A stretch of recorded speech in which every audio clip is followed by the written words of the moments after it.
বিশ্ব অর্থনীতিতে হালাল পণ্যের বাজার এখন এক নতুন সম্ভাবনার দুয়ার খুলে দিয়েছে। বিশ্বজুড়ে এর আকার এখন ৭ ট্রিলিয়ন মার্কিন ডলার, যা ২০৩৪ সালের মধ্যে ৯.৪৫ ট্রিলিয়ন ডলারে পৌঁছানোর পূর্বাভাস রয়েছে। ইসলামে যেসব খাদ্যগুলোকে হারাম হিসেবে নিষিদ্ধ করা হয়েছে সেগুলো হলো শূকরের মাংস, রক্ত, মদ, বিয়ার ও দ্রব্য আর এমন পশু পাখি যেগুলো ভুলভাবে মারা হয়েছে অথবা জবাই করার সময় ইচ্ছাকৃতভাবে আল্লাহর নাম উচ্চারণ হয়নি। মৃত পশু পাখি খাওয়াও হারাম, তবে মৃত মাছ খাওয়া হালাল। এছাড়া যখন হারাম খাবার খাওয়া ছাড়া বেঁচে থাকার সম্ভাবনা নেই, তখন জীবন বাঁচানোর জন্য হালাল নয় এমন খাদ্য গ্রহণ করার অনুমতি রয়েছে। কেবল যে মুসলিমরাই হালাল খাবার খাচ্ছে এমনটা নয়, অমুসলিমদের মাঝেও হালাল পণ্যের চাহিদা বাড়ছে, কারণ এর উৎপাদন প্রক্রিয়ায় স্বাস্থ্য ও পরিচ্ছন্নতার সর্বোচ্চ মান বজায় রাখা হয়। আর তাই এই বিশাল বাজারে নিজেদের অবস্থান দৃঢ় করতে চাইছে বাংলাদেশ।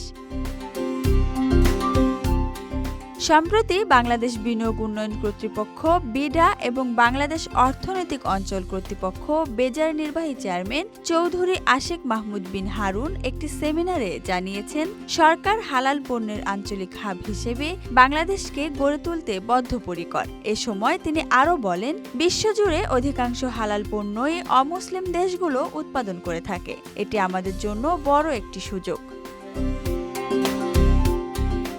বিএমসিসিআই এর সভাপতি সাব্বির এ খান মনে করেন, তৈরি পোশাকের বাইরে হালাল পণ্য হতে পারে আমাদের অর্থনীতির নতুন চালিকা শক্তি। সঠিক নীতি এবং বিনিয়োগ বান্ধব পরিবেশ থাকলে ২০৩০ সালের মধ্যে শুধু মালয়েশিয়াতেই আমরা ৭ থেকে ৮ বিলিয়ন মার্কিন ডলার মূল্যের হালাল পণ্য রপ্তানি করতে সক্ষম হব।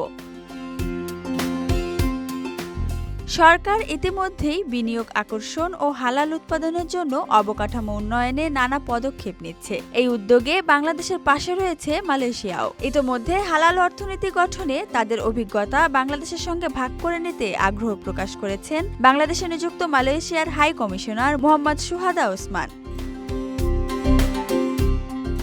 বর্তমানে বাংলাদেশ ও মালয়েশিয়ার মধ্যে যে বাণিজ্য ভারসাম্যহীনতা রয়েছে তা কমানোর জন্য হালাল পণ্যের রপ্তানি একটি গুরুত্বপূর্ণ ভূমিকা রাখতে পারে। এটি কেবল দেশের অর্থনীতিকে শক্তিশালী করবে না, বরং বিশ্ববাজারে বাংলাদেশের ভাবমূর্তিও উজ্জ্বল করবে। Desk report, Dhaka express.